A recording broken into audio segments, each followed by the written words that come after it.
He came to fix her car in a storm, a kid too young to know better. She was older, her eyes heavy with secrets she wouldn't share. What she whispered next stopped his breath, and nothing would ever be the same. The rain came down in sheets, a cold, relentless curtain that turned the world outside my windshield into a smear of gray and green. I was 22, Ethan Caldwell, a college dropout scraping by with odd jobs at Ray's auto shop on the edge of a nowhere town in upstate New York.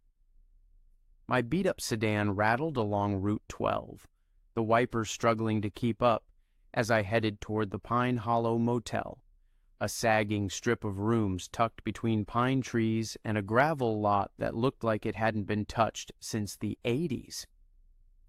The neon sign flickered weakly, its blue glow barely cutting through the storm. I was there to deliver a box of spark plugs to a woman who'd called the shop earlier, her voice clipped and urgent over the phone, saying her car had died and she needed parts tonight. Ray had tossed me the keys with his usual grunt. "Don't mess this up, kid." I didn't plan to, but the rain and the late hour made everything feel heavier than it should have. I pulled into the lot, tires crunching on wet gravel, and grabbed the small cardboard box from the passenger seat, tucking it under my jacket to keep it dry. The air was sharp with the smell of soaked pine and motor oil, and my sneakers sank into puddles as I jogged to room 14. The motel was quiet, the kind of quiet that feels like it's holding its breath, with only the rain's steady drumbeat breaking the silence. I knocked, my knuckles stinging from the cold, and waited. Nothing. I knocked again, harder, and heard a faint shuffle from inside, like someone moving too slowly to care. The door cracked open, and there she was. Her name, I'd find out later, was Nora Hensley. She looked to be in her late 30s, maybe early 40s, with dark hair pulled into a messy bun, strands clinging to her damp cheeks.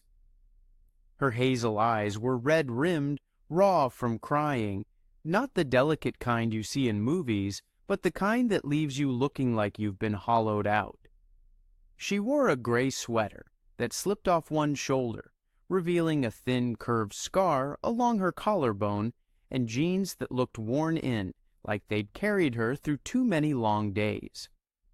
The room behind her was dim, lit by a single lamp that cast long shadows over a bed cluttered with an open suitcase, clothes spilling out like they couldn't decide whether to stay or go. A photo frame lay face down on the nightstand, and I wondered what it held, but the thought felt like trespassing. "Sorry," she said, her voice low and rough, like she'd been silent too long. "I didn't hear you at first." She stepped back, opening the door wider, her hand gripping the frame like it was the only thing keeping her steady. "You're from the garage?" "Yeah, Ethan," I said, lifting the box slightly. "Got the spark plugs you ordered. Ray said you needed them tonight." She nodded, wiping her hands on her jeans, her movements quick and nervous, like she was trying to shake off whatever had been pressing down on her. "Thanks for coming out in this." She glanced at the rain-soaked world outside, her eyes lingering on the streaks running down the window. "It's a mess out there." "No kidding," I said, shifting my weight. "You want me to take a look at your car? I'm not a pro, but I can swap spark plugs without breaking anything." Her lips twitched, almost a smile, and she let out a short, surprised laugh that seemed to startle her as much as it did me. "You don't have to," she said. "I just needed the parts. I'll deal with it tomorrow." She paused, her gaze flicking back to the window. "Or I'll call someone. I don't know." The way she said it, like she was carrying a weight too heavy to name, made me pause. I should have just handed her the box and left. Ray's rule was drop and go, no lingering, but something about her, The way she stood there, alone in this run-down motel room, made me hesitate. "You sure?" I asked. "I mean, it's pouring. I can at least set you up so you're not stuck here." She looked at me then, really looked, and her eyes softened like she was seeing something she hadn't expected. "Come in," she said, stepping aside. "You're getting soaked." I shouldn't have. I had 2 more deliveries waiting, and Ray would have my head if I was late. But the rain was a wall outside, and her voice had a pull I couldn't explain, like she was asking for more than just shelter from the storm. "All right," I said, stepping inside. The door clicked shut behind me, muffling the rain to a distant hum. The room smelled of lavender and faint cigarette smoke, though there was no ashtray in sight. The carpet was thin, worn down to threads in places, and a small coffee maker sat on a chipped dresser next to a stack of unopened creamers and sugar packets. "I'm Nora," she said, offering a small, tired smile as she brushed a strand of hair behind her ear. "Sorry about the mess. I wasn't expecting anyone." "No worries," I said, setting the box on the dresser. My jacket was dripping, leaving a small puddle on the floor, and I shrugged it off, hanging it on the back of the chair. The room felt too small, the air thick with something I couldn't name. Grief, maybe, or just the weight of being alone in a place like this. "You want coffee?" she asked suddenly, moving toward the coffee maker. "It's instant, but it's better than standing in a storm." I glanced at my phone, 6:47 p.m., and a missed call from Ray. I should have said no, should have made some excuse about the deliveries, but her hands were shaking slightly as she reached for the coffee pot and I couldn't walk away. "Sure," I said, my voice quieter than I meant. "Coffee sounds good." She busied herself with the machine, her movements jerky, like she was trying to keep herself together by staying in motion. I leaned against the wall, watching her, my eyes catching on the way her sweater hung loose, the way her fingers fumbled with the coffee packets. The silence stretched, heavy and alive, broken only by the hiss of the coffee maker and the faint patter of rain outside. I noticed her hands again, long fingers, no rings, nails bitten down to the quick. She caught me looking and tucked them into her sleeves, her cheeks flushing slightly. "So," she said, filling the quiet as she poured water into the machine, "you drive through storms like this all the time, delivering parts to stranded people." I grinned, trying to lighten the mood. "Only when they're desperate enough to call Ray's shop after hours." She glanced over her shoulder, and for a second her eyes lit up, like she'd forgotten how to smile and was remembering. "Lucky me, then," she said almost to herself. The coffee maker gurgled, and she turned back to it, her shoulders slumping again, like the weight had settled back in. We talked as the coffee brewed, small things at first, the weather, the motel's spotty Wi-Fi, the way the garage always smelled like burnt rubber and regret. She told me she was passing through, heading to Millview to settle some family business, her voice careful, like she was choosing each word to avoid saying too much. I didn't push. I told her about my job, about how I'd ended up at the garage after dropping out of college, about the way my mom used to leave notes on the fridge when I was a kid, reminding me to lock the door. Nora listened, her head tilted slightly, her eyes steady on mine, and it felt like she was really hearing me, not just waiting for her turn to talk. When the coffee was ready, she handed me a chipped mug, her fingers brushing mine for a split second. It was nothing, barely a touch, but it hit me like a spark, sharp and unexpected. I took the mug and sat on the edge of the bed, the only place to sit besides a wobbly chair by the window. She sat across from me, cross-legged on the bed, the suitcase pushed to one side, and the space between us felt charged, like the air before a lightning strike. I noticed the photo frame again, still face down, and wondered who was in it, a husband, a kid, a life she'd left behind. But I didn't ask. It felt too private, like opening a door I had no right to touch. We talked for an hour, maybe more. The rain didn't let up, and my phone buzzed again. Ray, probably fuming, but I ignored it. Nora told me about a diner in Millview, the kind with cracked vinyl booths and blueberry pie that tasted like summer. Her voice was steadier now, but her eyes still carried that rawness, like she was holding something back. I wanted to ask what had made her cry, what had brought her to this motel room alone, but I didn't. Instead, I watched the way she held her mug, both hands wrapped around it like it was keeping her grounded, and the way her sweater slipped further, showing that scar again, pale and jagged against her skin. "You don't have to stay," she said suddenly, her voice cutting through the quiet. "I'm okay. Really." But she wasn't. I could see it in the way her fingers tightened around the mug, the way her gaze kept drifting to that hidden photo frame. "I'm not in a rush," I said, leaning forward slightly. "Rain's not going anywhere." She looked at me then, her eyes searching mine, and something shifted. Small, but enough to make my chest tighten. "You're kind," she said so softly I almost missed it. "Not everyone would have stayed."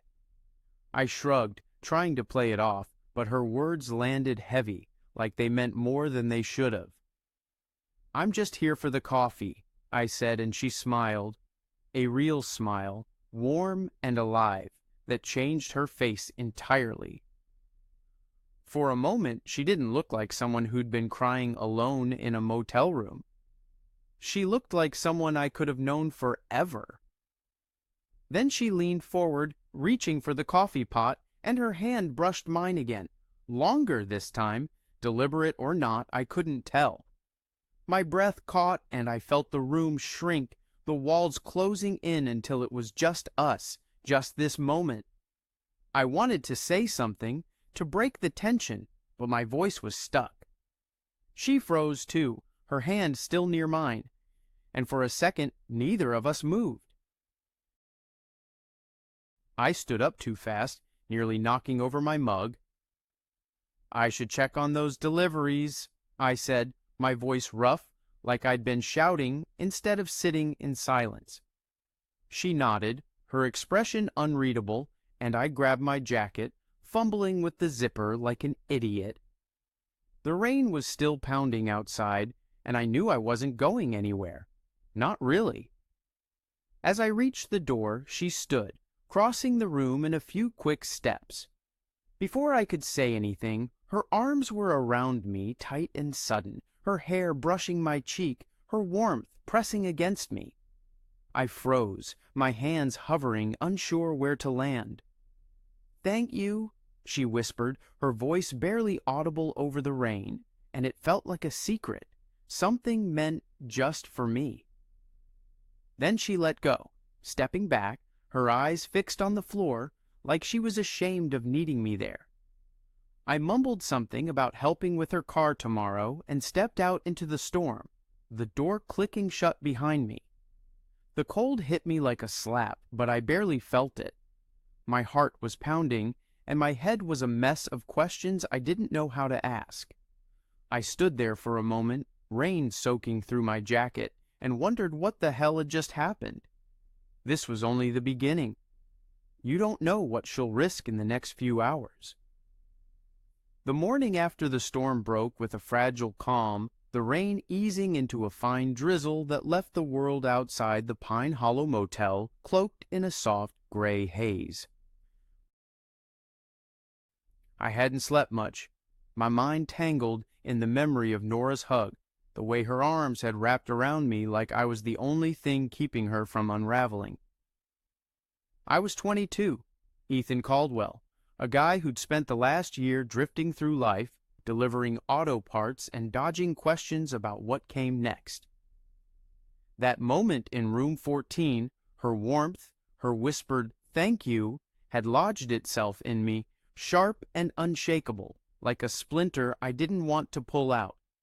I didn't know what it meant, only that I needed to see her again. I was back at the motel by 9, my sedan's trunk loaded with a toolbox that rattled with every bump in the road. Ray, my boss, had grumbled when I said I'd handle Nora's car myself, but he didn't care as long as the work got done. I wasn't a mechanic, just a kid who'd picked up enough at the shop to swap spark plugs and check oil without causing a disaster. But this wasn't about the car, not really. I told myself I was being professional, helping a stranded customer, but the truth was in the way my hands shook as I parked near her room, the way my eyes kept darting to her door like it might tell me something. Her car, a faded blue hatchback with a dented fender and a cracked taillight, sat alone at the edge of the gravel lot, its tires caked with mud from the night before. The motel looked different in the daylight, its peeling paint and sagging roof more exposed, but the pine trees still leaned in, their branches heavy with wet needles. The air smelled of damp earth and the faint tang of gasoline from a leak somewhere nearby. I grabbed my tools and knocked on her door, my stomach twisting in a way that felt both foreign and familiar, like stepping into a room you've only seen in dreams. Nora opened the door, and the sight of her hit me harder than I expected. She looked less broken than last night, but the weight in her eyes was still there, a quiet ache that seemed to live in her bones. Her dark hair was down now, falling in loose waves past her shoulders, catching the dim light like polished wood. She wore a dark green jacket over a white shirt, the kind of simple outfit that shouldn't have stood out but did, because it was her. I guess she was around 40, maybe a little younger, but there was a steadiness to her, a kind of beauty that didn't need to try. Her hazel eyes met mine, and for a second, I forgot why I was there. "Ethan," she said, her voice warmer than before, like she'd found some footing overnight. "You came back." "Said I would," I replied, hefting the toolbox to cover the way my voice cracked. "Figured you'd want to get to Millview without any more trouble." She nodded, stepping out and pulling the door shut behind her. The lock clicked with a finality that made the moment feel heavier, like we were crossing some invisible line. "You didn't have to," she said, but there was no push in her words, just a quiet acknowledgement that made my chest tighten. "I appreciate it." We walked to her car in silence, the gravel crunching under our feet, the drizzle leaving tiny beads on her jacket. I popped the hood, the hinges groaning, and got to work, pulling out the old spark plugs with a focus I didn't usually have.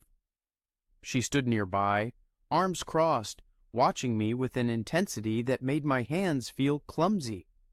The tools clinked against the engine, and I could feel her gaze, not judging but curious, like she was trying to piece together who I was. I dropped a wrench, the metal clattering against the gravel, and cursed under my breath. "You okay?" she asked, her voice soft but close, closer than I'd realized. She'd stepped forward, leaning against the car now, her sleeve brushing my arm as I bent over the engine. "Yeah, just slippery hands," I said, picking up the wrench and wiping it on my jeans. My face felt hot, and I hoped she didn't notice. "You do this a lot? Watch guys fumble with your car?" She laughed, a low, genuine sound that cut through the morning chill. "Only when they show up in a storm to save me," she said, and there was a lightness in her tone that hadn't been there last night. "You're making a habit of this, Ethan." "Only on days that end in Y," I shot back, and her smile widened, crinkling the corners of her eyes. For a moment, the weight in her seemed to lift, and I caught a glimpse of who she might have been before whatever had brought her here. I wanted to hold on to that glimpse, to keep her smiling, but I focused on the spark plugs instead, twisting them into place with more care than necessary. We talked as I worked, the conversation weaving through safe territory, the motel's bad coffee, the way the pines smelled after rain, the diner in Millview she kept mentioning, with its blueberry pie and cracked vinyl booths. I told her about dropping out of college, how I'd tried engineering for a year before realizing I couldn't stand the lecture halls, the professors droning on about equations while I doodled in the margins. She listened, her head tilted, her eyes locked on mine in a way that made me feel exposed, like she could see the parts of me I didn't talk about. I told her about my mom, working double shifts at a diner in Rochester, and my brother, who'd left for California and never looked back. I didn't know why I was telling her these things, but her quiet nods, her soft mm-hms, made it feel like they mattered. "You're close with your mom?" she asked, her voice gentle, like she was stepping carefully around something fragile. "Yeah," I said, tightening the last spark plug. "She's the only one who gets me, I guess, always has." "That's rare," she said, her gaze drifting to the horizon where the pines met the gray sky. "Hold on to that." I slammed the hood shut, the sound sharp in the quiet lot.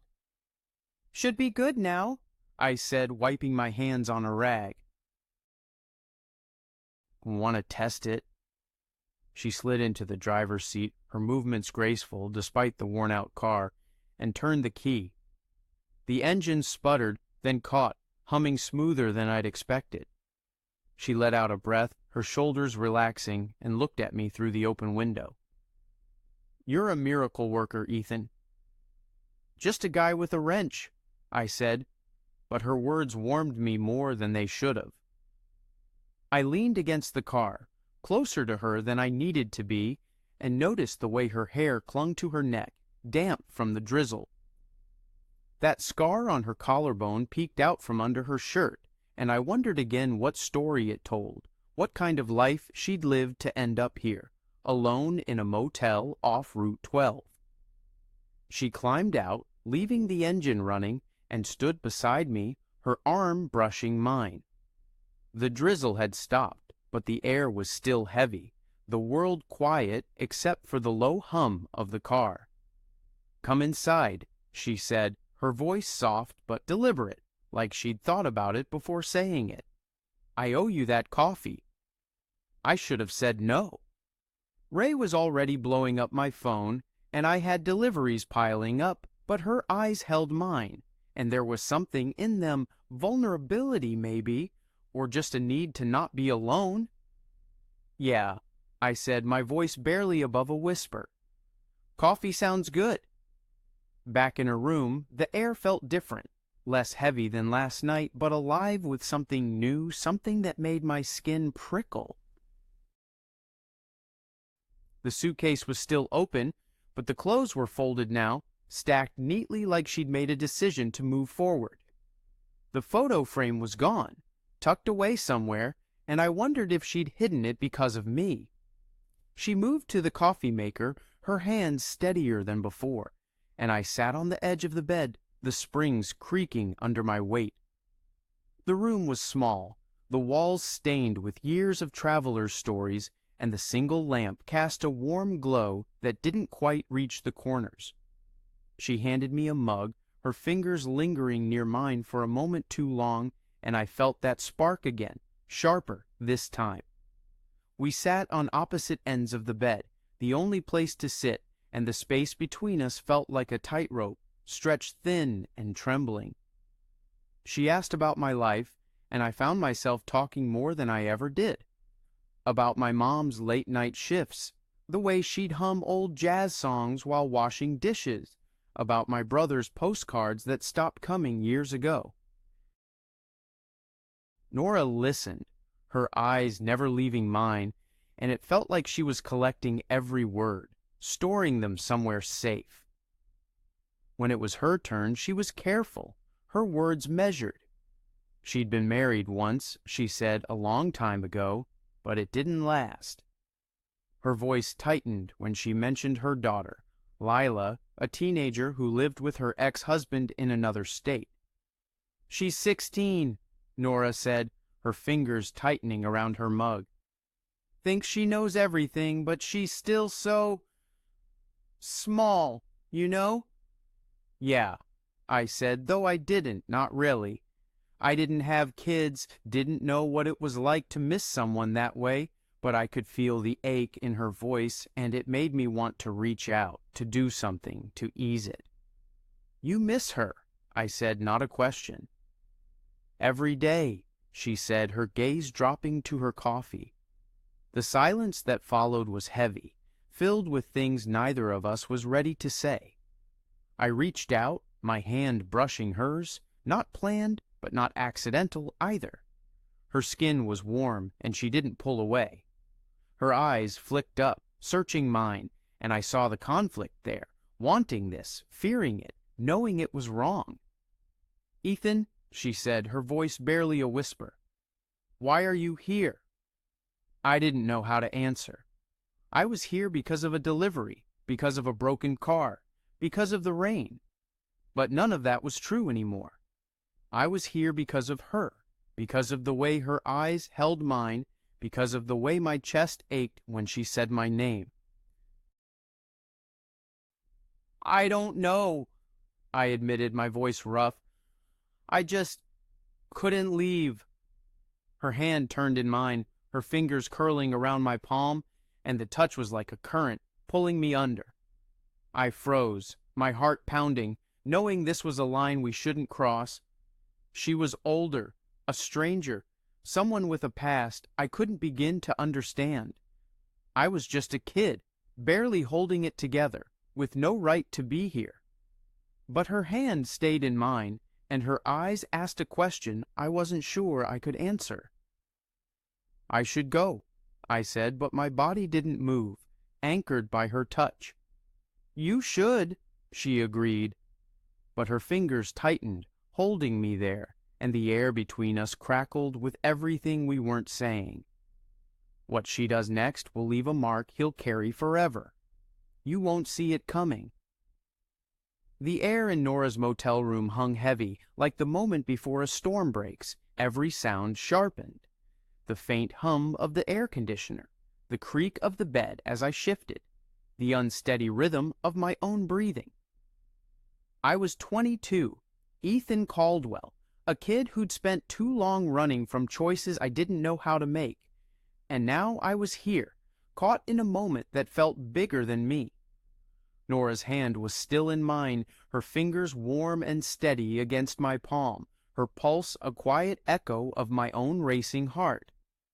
She was close, too close, her hazel eyes locked on mine, carrying a weight that made me feel both seen and exposed. She was around 40, I guessed, her beauty sharpened by the lines of a life I could only imagine, lines etched in the way she held herself, in the scar curving along her collarbone, barely hidden by her shirt. We shouldn't have been here, not like this, but her hand stayed in mine, and I couldn't pull away. "I don't know what I'm doing," I said, my voice low, rough with the truth of it. I felt like I was standing on the edge of something, a cliff I hadn't seen coming, and one wrong step would send me falling. My life was a mess. Dropped out of college, working for a guy who barked orders like I was still in high school, living in a studio apartment with a faucet that dripped like a metronome. And yet, here I was, holding hands with a woman who was a stranger yesterday, whose life was a map I couldn't read. She let out a breath, almost a laugh, but it was too heavy for that. "Neither do I," she said, her voice soft but firm, like she'd decided to stop pretending. "I don't even know why I asked you to stay." Her thumb brushed my knuckles, a small movement that sent a jolt through me, like touching a live wire. Her eyes flicked down to our hands, then back to my face, and I saw the conflict there, wanting this, fearing it, knowing it was a mistake we were both making. The room was small, the walls stained with years of other people's stories, the single lamp casting a warm glow that didn't quite reach the shadows. The suitcase on the bed was packed now, clothes folded with a precision that felt like a decision, like she was ready to leave this place behind. The photo frame I'd seen last night was gone, hidden somewhere, and I wondered who it held, what part of her life she'd tucked away. The coffee mugs sat forgotten on the nightstand, their steam long gone, and outside the drizzle had stopped, leaving a quiet that pressed against the windows. I could smell the lavender on her skin, faint but close, mixed with the motel's stale. The air in Nora's motel room hung heavy, like the moment before a storm breaks, every sound sharpened, the faint hum of the air conditioner, the creak of the bed as I shifted, the unsteady rhythm of my own breathing. I was 22, Ethan Caldwell, a kid who'd spent too long running from choices I didn't know how to make, and now I was here, caught in a moment that felt bigger than me. Nora's hand was still in mine, her fingers warm and steady against my palm, her pulse a quiet echo of my own racing heart. She was close, too close, her hazel eyes locked on mine, carrying a weight that made me feel both seen and exposed. She was around 40, I guessed, her beauty sharpened by the lines of a life I could only imagine, lines etched in the way she held herself, in the scar curving along her collarbone, barely hidden by her shirt. We shouldn't have been here, not like this, but her hand stayed in mine, and I couldn't pull away. "I don't know what I'm doing," I said, my voice low, rough with the truth of it. I felt like I was standing on the edge of something, a cliff I hadn't seen coming, and one wrong step would send me falling. My life was a mess. Dropped out of college, working for a guy who barked orders like I was still in high school, living in a studio apartment with a faucet that dripped like a metronome. And yet here I was, holding hands with a woman who was a stranger yesterday, whose life was a map I couldn't read. She let out a breath, almost a laugh, but it was too heavy for that. "Neither do I," she said, her voice soft but firm, like she'd decided to stop pretending. "I don't even know why I asked you to stay." Her thumb brushed my knuckles, a small movement that sent a jolt through me, like touching a live wire. Her eyes flicked down to our hands, then back to my face, and I saw the conflict there, wanting this, fearing it, knowing it was a mistake we were both making. The room was small, the walls stained with years of other people's stories, the single lamp casting a warm glow that didn't quite reach the shadows. The suitcase on the bed was packed now, clothes folded with a precision that felt like a decision, like she was ready to leave this place behind. The photo frame I'd seen last night was gone, hidden somewhere, and I wondered who it held, what part of her life she'd tucked away. The coffee mugs sat forgotten on the nightstand, their steam long gone, and outside the drizzle had stopped, leaving a quiet that pressed against the windows. I could smell the lavender on her skin, faint but close, mixed with the motel's stale air, and it felt like a scent I'd never forget, one that would cling to me long after I left. "You're young," she said suddenly, her voice cutting through the silence like a knife. "You've got your whole life ahead of you. You don't need this." Her words were gentle but heavy, like she was trying to push me away, to save me from whatever this was. Her hand tightened in mine, though, contradicting her words, and I could feel her trembling, or maybe it was me. "This?" I asked, my throat tight, the word feeling too small for the weight of the moment. "What's this, Nora?" I leaned closer, my voice barely above a whisper, searching her eyes for an answer I wasn't sure I wanted. She shook her head, a small, sad smile tugging at her lips. "Me. This moment. All of it." She gestured vaguely at the room, at the space between us, her voice cracking just enough to let the pain slip through. "I'm not someone you should be here with. I'm too much." Her eyes dropped to our hands, and I saw the scar on her collarbone again, pale and jagged, a story she hadn't told me. I wanted to ask, to know every piece of her, but I didn't. Not yet. I laughed, a short, nervous sound that felt out of place. "Too much?" I said, my voice steadier than I felt. "Son, I'm not exactly a prize, Nora. Dropped out of school, living in a dump with a leaky faucet, delivering car parts for a guy who thinks I'm useless. If anyone's too much, it's me." Her smile grew, soft and warm, like a flicker of sunlight through the clouds. "You're not useless," she said, her voice firm, like she needed me to believe it. "You're just figuring it out. That's not the same thing." "And you're not?" I asked, leaning closer, my knee brushing hers on the bed.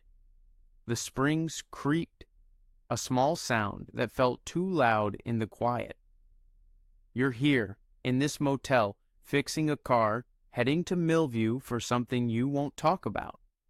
Sounds like you're figuring it out too."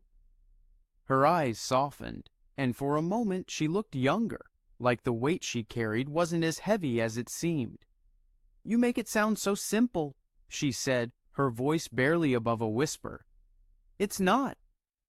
"Nothing is," I said, my heart pounding so hard I thought she might hear it. "But this doesn't feel complicated." It was a lie, and we both knew it. Everything about this was complicated. Her age, my age, the lives we both carried, the fact that she was leaving tomorrow, heading to a town I'd never seen, to a life I didn't belong in. But right then, with her hand in mine, it felt like the simplest thing in the world. She leaned forward, closing the distance between us, her face so close I could see the flecks of gold in her hazel eyes, the faint lines at their corners that told stories I'd never hear. Her breath was warm against my cheek, and the world slowed. The hum of the air conditioner fading, the creak of the bed silent, my heart beat the loudest thing in the room. I wanted to kiss her, to cross that final line, but I didn't move. Not because I didn't want to, but because I was afraid. Afraid of what it would mean, afraid of what came after, afraid of breaking something neither of us could fix. "Nora," I said, my voice rough, barely holding together, "tell me to leave." It was a plea, a last chance to walk away before this became something we couldn't undo. Her eyes searched mine, and I saw the battle there, wanting to let me go, wanting to hold on. Her fingers brushed my jaw, light as a feather, tracing the line of my cheek like she was memorizing it. It wasn't a kiss, but it was more a touch that felt like a question and an answer all at once. I leaned into it, my eyes closing for a moment, letting the warmth of her fingers ground me. When I opened them, she was watching me, her expression a mix of longing and regret, like she was standing on the same cliff I was. "I can't," she said, her voice breaking, a tear slipping down her cheek, catching the light. "I should, Ethan, but I can't." "Then don't," I said, and I meant it, every word, even if I didn't know what I was asking for. I didn't care about the consequences, not then, not with her so close, her hand still on my face, her eyes holding mine like I was the only thing in her world. She let out a shaky breath and stood, pulling her hand away, the loss of her touch like a cold wind. She walked to the window, her back to me, her arms wrapped around herself as she stared out at the parking lot where her car sat waiting, engine still warm from my repairs. "I'm leaving tomorrow," she said, her voice steady but distant like she was already halfway gone. "Early. I have to." "Okay," I said, my voice flat, not because I didn't care, but because I didn't know how to say what I felt.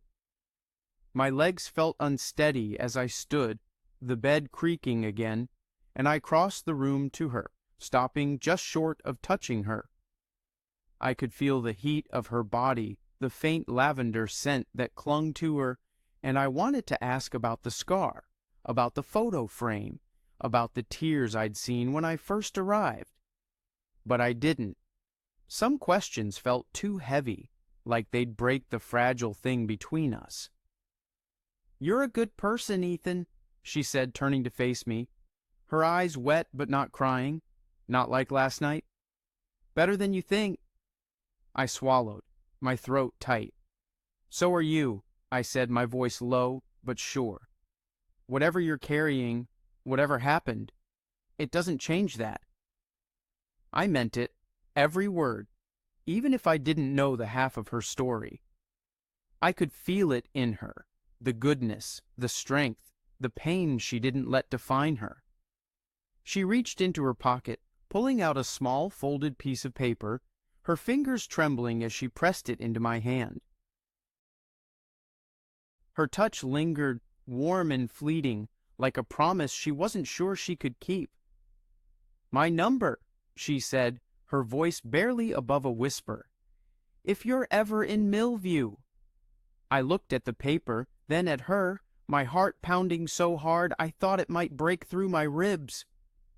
"Nora!" I started, but she cut me off. "Don't," she said, her voice firm but soft, like she was protecting us both. "Don't say anything. Just keep it." I nodded, slipping the paper into my pocket, its weight heavier than it should have been, like a key to a door I didn't know if I'd ever open. I wanted to stay, to sit back down on that creaky bed and talk until the sun rose, to learn every story behind her scars, her tears, her careful smiles. But I didn't. Instead, I stepped back, toward the door, the cool air from outside seeping through the cracks, and she didn't stop me. "Thank you," she said again, that same whisper from last night, the one that had started this, and it felt like a goodbye I wasn't ready for. I opened the door, the quiet of the world outside rushing in, and looked at her one last time. She stood by the window, her arms still wrapped around herself, her silhouette sharp against the gray light. She looked both fragile and unbreakable, like someone who'd carried too much for too long, but was still standing. I wanted to say something, to find words that could hold this moment, but nothing came. So I nodded, stepped out into the stillness, and let the door click shut behind me. The drizzle was gone, the air cool and clean, the pine trees standing silent as I walked to my car.